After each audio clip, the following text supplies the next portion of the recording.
Y qué mejor momento que este para recordar la crisis de los misiles, la crisis que durante 13 días tuvo en vilo al mundo entero por la perspectiva de que Cuba pudiera ser el escenario de un ataque de Rusia hacia los Estados Unidos, de que Estados Unidos pudiera como consecuencia o preventivamente atacar a Rusia directamente con armas nucleares. Bueno, ese fue el temor que inundó al mundo entero en el año 1962 durante 13 días. ¿Cómo empieza esa crisis? Bueno, recordemos brevemente, la Revolución Cubana había triunfado en 1959, jurando Fidel Castro que no era una revolución comunista, que era una revolución, en todo caso, socialdemócrata. Sin embargo, empieza a tomar medidas Fidel Castro que afectan a los muchísimos intereses que tenía Estados Unidos en Cuba. Como consecuencia de las estatizaciones de muchas empresas de los Estados Unidos, empieza un conflicto con un embargo que va creciendo, con respuestas de Cuba, que finalmente termina declarando el estado y el carácter comunista de esa revolución y la adhesión a la Unión Soviética ya entrado el año 1960. En ese contexto, de forma secreta, sin que Estados Unidos se diera cuenta, Rusia empieza a trasladar misiles balísticos de alcance medio y largo hacia Cuba.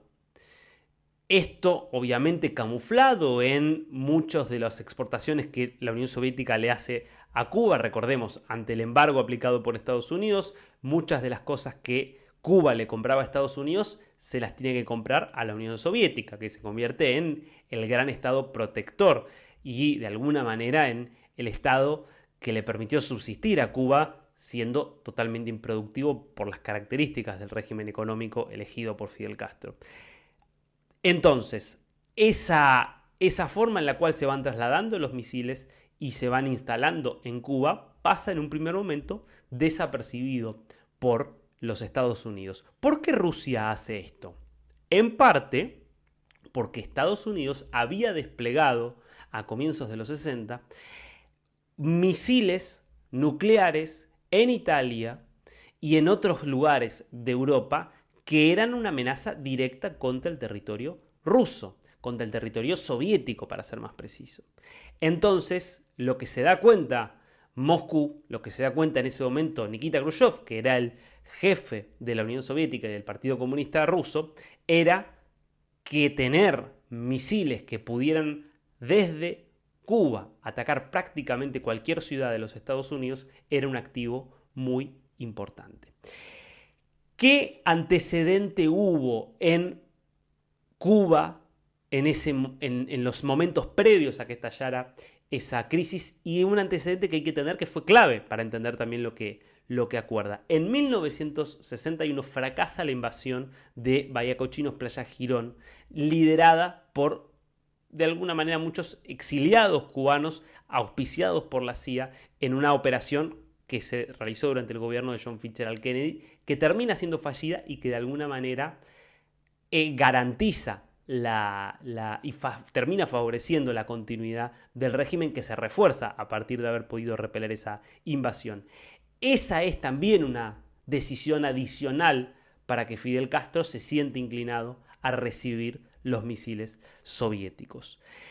¿Cuándo empieza a estallar esta crisis? Bueno, en concreto, el punto clave es el día 14 de octubre de 1962. En ese contexto, un avión de la Fuerza Aérea de los Estados Unidos, un avión espía, logra identificar a través de varias fotografías aéreas instalaciones militares soviéticas compatibles con la presencia de misiles del alcance intermedio en Cuba. Esto lleva algunos días de análisis hasta que se termina confirmando la presencia de aproximadamente 50 misiles de distinto tipo con un alcance de hasta 4.000 kilómetros, es decir, con un alcance que efectivamente podía llegar a casi cualquier ciudad de los Estados Unidos. El 16 de octubre, fecha que se considera de alguna manera la que oficialmente abre esta crisis, es informado el presidente Kennedy de la presencia de estos misiles en Cuba y se le presentan algunas opciones. Una de las opciones que se barajó fue un ataque directo, preventivo, contra Cuba por la amenaza que suponían esos misiles allí, por la hipótesis de que esos misiles podían ser utilizados quizás como parte de un plan de la Unión Soviética para atacar a Estados Unidos. Y efectivamente fue probablemente el momento en el que más cerca se estuvo de que estallara una guerra nuclear entre Rusia y la Unión Soviética, porque realmente cuando se descubren esos misiles, Estados Unidos evalúa la posibilidad de atacar directamente a Cuba o de atacar a Rusia desde sus posiciones en Europa. Esto se termina de alguna manera de hacer público en el 18 de octubre de 1962, 2 días después. En ese momento hay una reunión con el embajador de la Unión Soviética, Anatoly Dobrynin, que niega rotundamente la presencia de esos misiles, pero ya preventivamente, en el 20 de octubre, John Fitzgerald Kennedy comienza, ante la confirmación de que había misiles allí en Cuba, con un bloqueo naval. Interesante esto. Tantas veces se habla del embargo que Estados Unidos aplica sobre Cuba como un bloqueo, y la realidad es que el único momento en el que Estados Unidos aplicó realmente un bloqueo fue en esos días de la crisis de los misiles, donde generó un bloqueo naval que impedía la entrada o salida de cualquier cosa en la isla o desde la isla. El 22 de octubre Kennedy habla a la nación, habla a los Estados Unidos. Ya habían pasado 6 días de comenzada oficialmente esta crisis, pero el público todavía no terminaba de tomar conciencia de la gravedad de la situación hasta ese anuncio que hace el 22 de octubre Kennedy, hablando del estado de situación y de la continuidad de este bloqueo que llamaron cuarentena sobre Cuba, y casi en paralelo empiezan a analizarse y empiezan a discutirse posibles salidas a esta crisis, con conversaciones debajo de la mesa entre miembros de la administración Kennedy y miembros del gobierno de Khrushchev en la Unión Soviética. Hay que entender aquí varios puntos que se empiezan a discutir.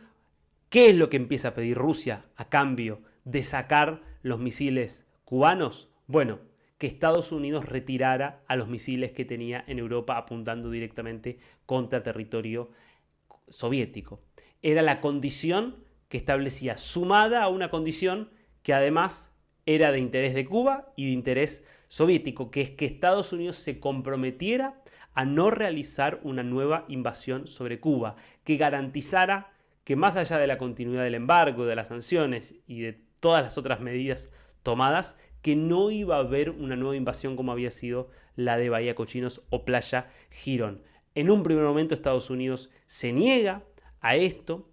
Esto lleva a que se siguieran evaluando opciones militares, a que Fidel Castro le dijera a Khrushchev que evaluara seriamente un ataque nuclear contra los Estados Unidos. Lo cierto es que el 27 de octubre de 1962 un avión, también espía, fue derribado sobre Cuba. El piloto Ralph Anderson muere, y fue otro punto donde parecía que se estaba a punto, al borde de una guerra nuclear. Sin embargo, vuelve Khrushchev a insistir en esta posibilidad de que Rusia estaba dispuesta a retirar los misiles de Cuba a cambio de que Estados Unidos cediera, y finalmente Kennedy se compromete a hacerlo con la condición de que Estados Unidos iba a retirar sus misiles de Europa de forma secreta y varios meses después